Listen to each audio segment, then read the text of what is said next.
Y para ampliar toda esta información, todo lo que se vive en la frontera, le damos la bienvenida a esta hora al doctor Guillermo Olivos. Él es nuestro abogado especialista en temas migratorios. Buenos días, Guillermo. Gracias por acompañarnos y por abrir un espacio en tu tiempo desde Nueva York para informarnos a todos los televidentes sobre este tema tan particular. Buenos días.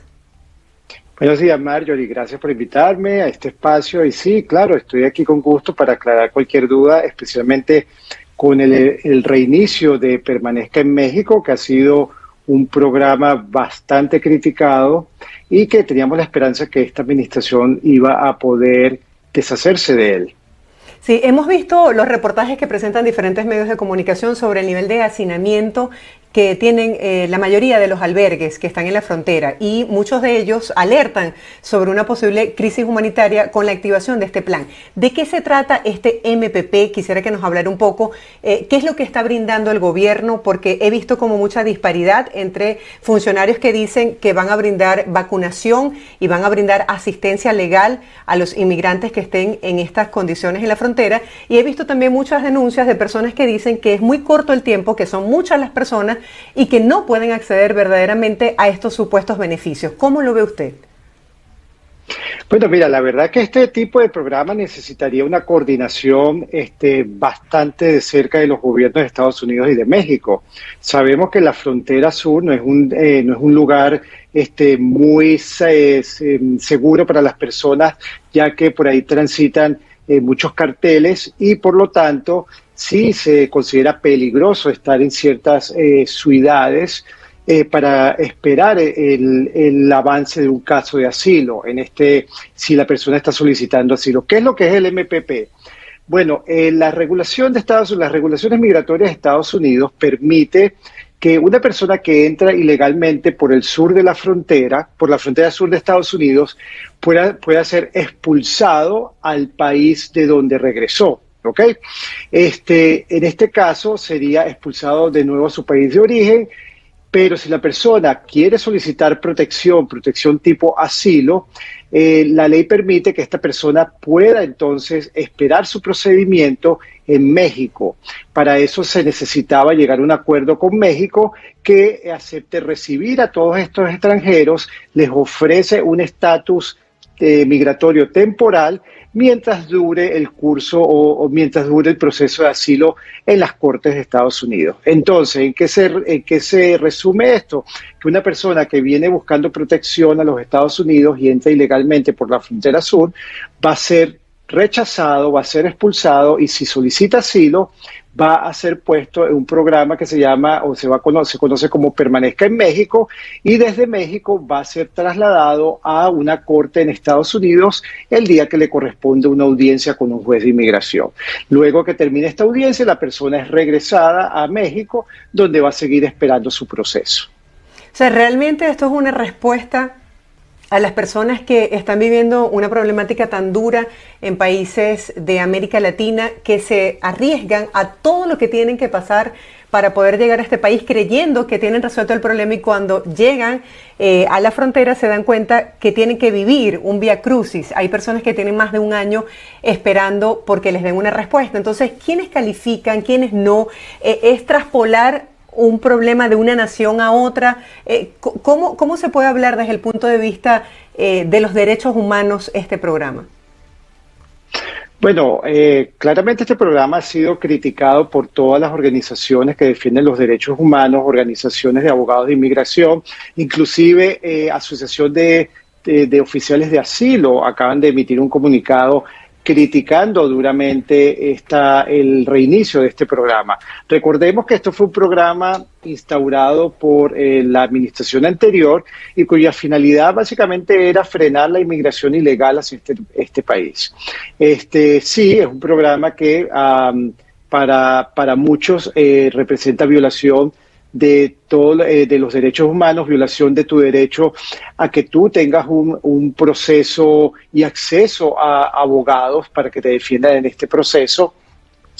Y bueno, lamentablemente una corte federal obligó a la administración de Joe Biden a reiniciar este programa. Como te dije inicialmente, es un programa que lo instauró la administración anterior, y esta nueva administración, entre sus campañas, fue eliminarlo. Lamentablemente, pues no todo el mundo está de acuerdo con este tipo de políticas, pero en los estados del sur, ellos ven la inmigración, el flujo de inmigrantes ilegales, como una amenaza a su población, y por eso inician estas acciones para, de alguna manera, obligar al gobierno a que tome cartas en el asunto. Sí, anoche revisando los portales de internet sobre este tema migratorio, veía que estaban denunciando que caravanas de Centroamérica, miles de inmigrantes en masa estaban intentando atravesar la frontera, y me preguntaba cómo se le puede dar respuesta a tantas personas que tienen su fe puesta justamente en llegar a ese lugar y de que se le atiende y se le dé un programa y se le beneficie. ¿Qué pasa? ¿Quién califica para el MPP? ¿Quién no califica? ¿Qué pasa una vez que a la persona le dicen, sí, usted califica? ¿Cuál es el paso a seguir? ¿Cuál es la esperanza? ¿Cuáles son las expectativas o el futuro que pueden tener esas personas que están hacinadas en estos albergues? Claro, bueno, mira, cuando una persona llega al sur de la frontera y solicita protección, entonces automáticamente esa persona le van a hacer lo que se llama un screen, un estudio para determinar si califica o no para estar en el MPP. Generalmente la mayoría de las personas van a calificar para el MPP. No calificarían, serían los niños que vienen solos o los niños que vienen sin compañía, personas que tengan alguna vulnerabilidad física, o puede ser una vulnerabilidad física o emocional, que ponerla en el MPP sería más riesgoso para esta persona. También se establecen las mujeres que estén embarazadas, que tampoco entren en este programa del MPP. ¿Qué significa no estar dentro del programa MPP? Significa que entonces a esta persona se le va a permitir entrar a los Estados Unidos y seguir su procedimiento migratorio dentro del país. Sí, le recuerdo... Disculpe ¿Correcto? la interrupción, le recuerdo a todas las personas que pueden participar en este momento haciéndonos nuestras preguntas por el canal de YouTube o participando en la encuesta de Twitter si está de acuerdo o no con que los inmigrantes esperen en México a este proceso. Doctor, Carlos González nos dice, abogado, ¿puedo aplicar al MPP por mi cuenta o necesito una representación legal? ¿En qué me beneficia? Solo se ha implementado el MPP desde El Paso, o sea que migrantes que están entrando a Estados Unidos por los otros puntos, ¿qué pasa con ellos? ¿Qué marca la diferencia una asistencia legal personalizada en este proceso? Claro, sí, mira, el MPP no es algo que usted va a escoger entrar o no, es algo que el gobierno de Estados Unidos te va a hacer una selección, una calificación, y si tú vienes a Estados Unidos a buscar protección, pues te van a poner en el programa MPP. Para no estar en el programa, tienes que estar dentro de las excepciones que mencioné anteriormente, y luego, una vez que ya pasaste el screening, te van a regresar a México. Vas a tener derecho a buscar un abogado. Ellos te van a dar información acerca de qué tipo de organizaciones están ofreciendo servicio legal para los aplicantes, para las personas que están dentro del programa MPP, y también van a ofrecerte un espacio donde tú puedas tener reuniones con tus abogados. Las personas que sientan miedo de estar en México, sea porque, y el gobierno de México aclaró esto, nosotros no queremos que personas debido a su orientación sexual o su identidad de género estén en este programa, porque puede ser peligroso para ellos en México. Entonces, esta sería también otra manera de tú no estar en el programa MPP. El programa pues sí ofrece vacunación, ofrece que las personas tengan acceso a la vacuna COVID, van a proveer de albergues y transporte para que las personas puedan llegar a los puntos fronterizos. Sí, en este momento se está trabajando solamente en un solo punto fronterizo. No tenemos bien claro si las personas que están entrando al país por otras vías las van a poner inmediatamente en el MPP, pero el entendimiento es que sí, que toda persona que empiece a cruzar a los Estados Unidos va a ser puesta en este programa. Guillermo, he visto en diferentes medios de comunicación que los inmigrantes le están pidiendo al gobierno un camino a la ciudadanía y que se incluya la reforma migratoria en el plan Biden. ¿No existe la disposición del gobierno actual para esto? ¿Usted cree que esto puede avanzar? ¿Cuál es el futuro de este programa? Del programa MPP, yo veo que el futuro eventualmente va a ser eliminado, ya que es lo que este gobierno quiere, es su meta, de deshacerse de este programa. En cuanto a caminos a una solución migratoria para personas que están en el país de manera ilegal, sí se está planteando ciertas soluciones que están siendo introducidas en distintos proyectos de ley. La cuestión es si existe o no consenso por parte de los legisladores de aprobar o sancionar estas vías para que estas personas estos extranjeros puedan conseguir un estatus en los Estados Unidos. Recordemos que tenemos un Senado que está dividido 50-50, demócratas, conservadores, republicanos, y para este tipo de leyes pues se necesita que todos los demócratas estén a bordo, y lamentablemente hay varios demócratas que no están 100% a bordo. Me gustaría que habláramos de la parte humana. Las imágenes son impactantes cuando le preguntan a las personas que tienen más de un año esperando allí qué ha sido lo más difícil de superar o lo que más les ha pegado en este proceso. Dicen que no tener una casa, no tener un hogar, un espacio cómodo para estar con los niños, y no tienen además cómo pagar un abogado. Entonces, usted ha estado en la frontera, me gustaría saber cuál ha sido su experiencia, qué futuro y qué navidades le esperan a esas familias que están allí en esas condiciones tan precarias, durmiendo en una carpa con los niños, jugando con lo que consiguen en ese espacio tan limitado. Bueno, mira, lamentablemente no he tenido oportunidad de ir a la frontera. De verdad que es uno de los viajes que nosotros, todo abogado de inmigración, debería hacer para encontrarse con esta realidad. Uno generalmente ve esta realidad ya cuando la persona está dentro de Estados Unidos.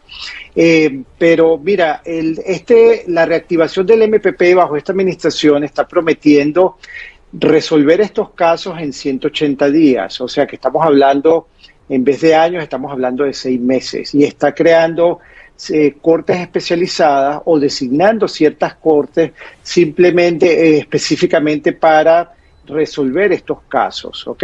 Entonces, bueno, por ahí hay una luz, porque ya no estamos hablando que la persona no sabemos cuánto tiempo va a estar en México, sino ya se está hablando de 6 meses.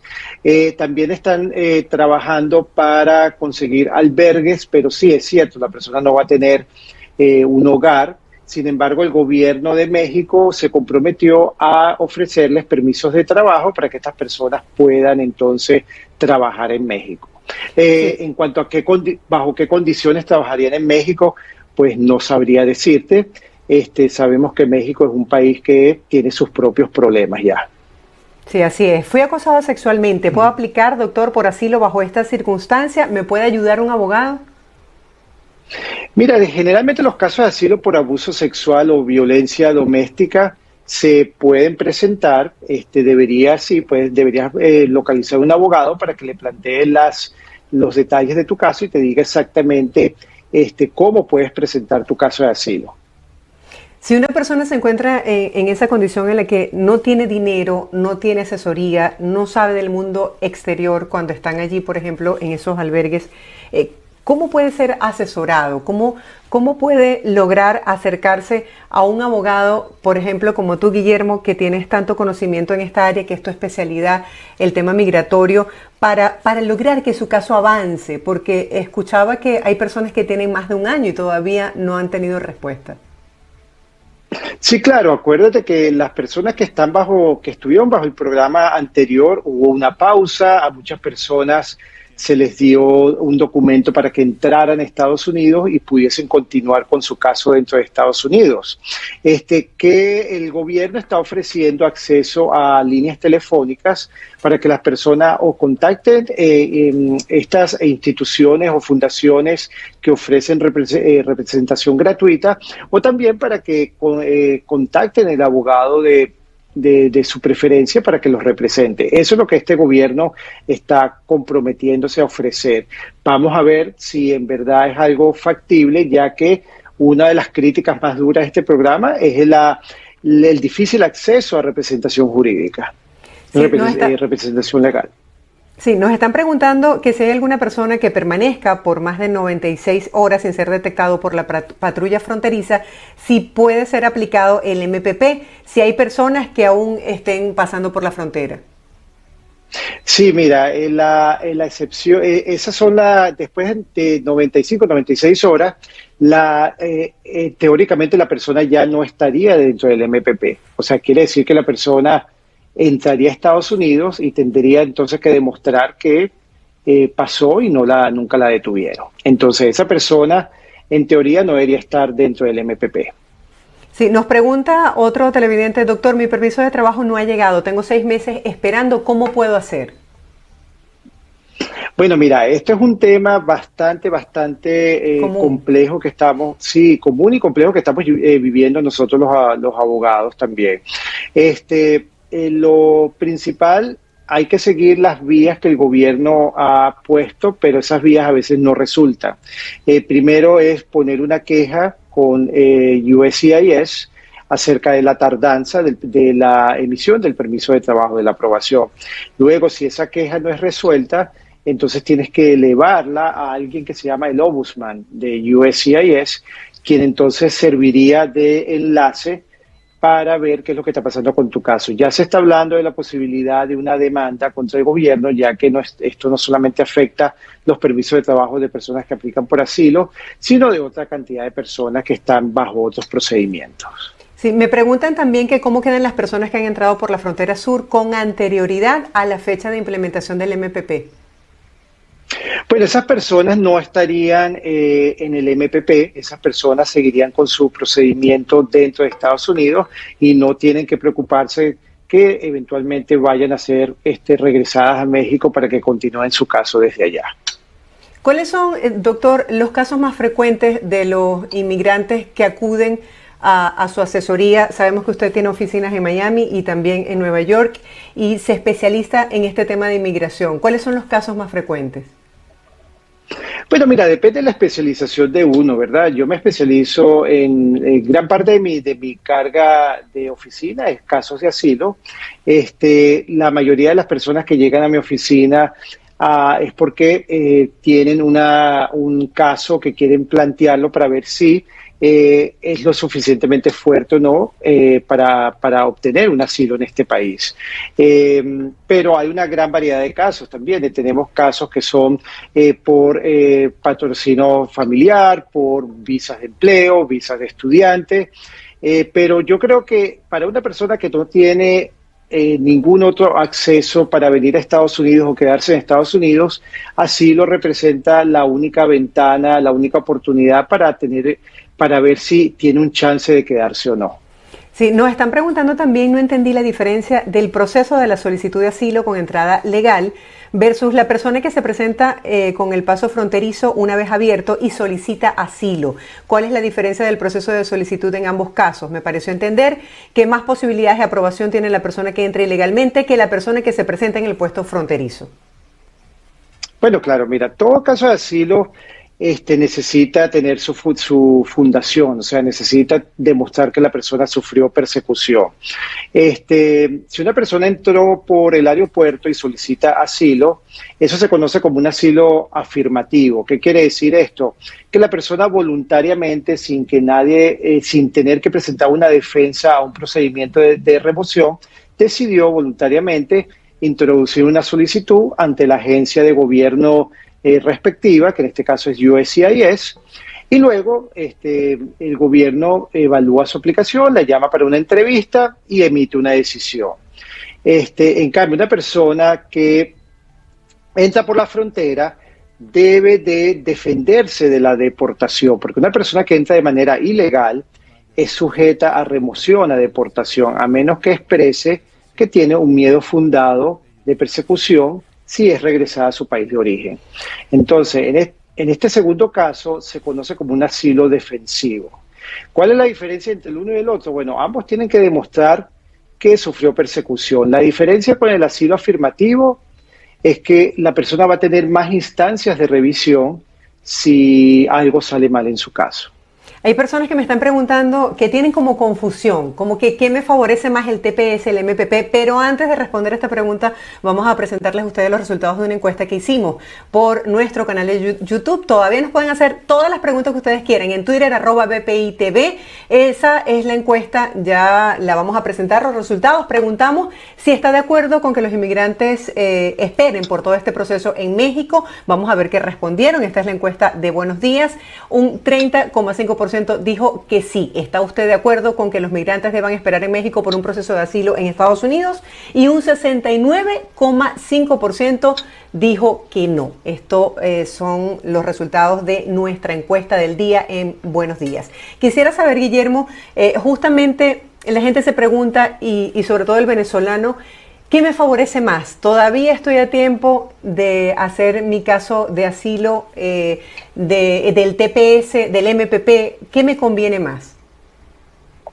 Bueno, mira, una persona que está dentro del país, obviamente pues ya no puede hablar de MPP. Una persona porque está dentro del país no está entrando. Recordemos que el MPP es para las personas que están asomándose ya en la frontera sur a partir del lunes pasado, ¿ok?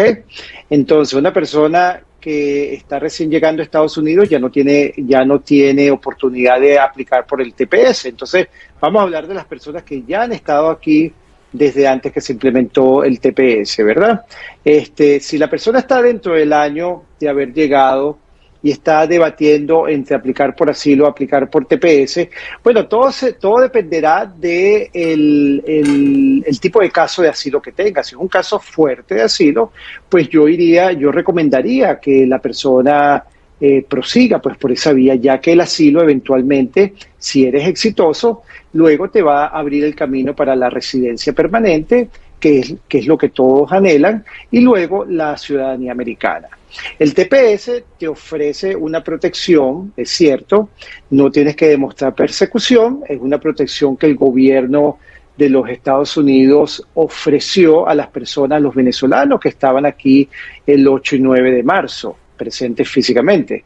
Entonces, tú no tienes que demostrar persecución, simplemente tienes que demostrar que eres venezolano, que estabas aquí en las fechas indicadas e introducir una solicitud. Sin embargo, el TPS no te ofrece un estatus permanente. Sí, entonces, doctor, tengo varias preguntas. Tenemos muchísimas preguntas. Por ejemplo, Carlos Lorenzo nos dice cuáles son los aspectos o pruebas más importantes que yo puedo argumentar para mi caso de asilo.